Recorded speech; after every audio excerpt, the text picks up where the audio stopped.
Një i dyshuar si i sëmur mendor ka shkaktuar terror sot në mëngjes në qendër të Laçit, teksa ekzekutoi me pistolet 2 vëllezër e më pas plagosi dhe 2 kalimtar. Ngjarja e rëndë ndodhi rreth orës 8, kur Altin Piroli, një 27 vjeçar nga fshati Zhej i Kurbinit, është afruar tek një lokal në qendër të qytetit, pranë stacionit të autobusëve. Dëshmitar okular pohuan se i mbante 2 pistoleta në duar.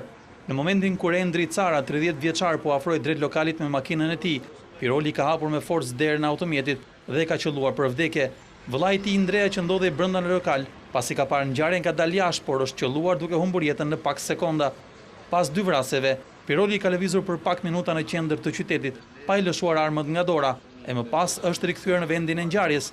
Dëshmitarët thanë se ai qelloi sërish mbi trupat e pajetë të 2 vëllezërve, e në këtë moment është tentuar të ndalohet nga një kalimtar. Përpasoj plumbat kanë plagosur shtetasit Nikol Ndoj dhe Tonin Gjini, të cilët u dërguan në spitalin ushtarak në Tiranë, ku ndodhen jashtë rrezikut për jetën.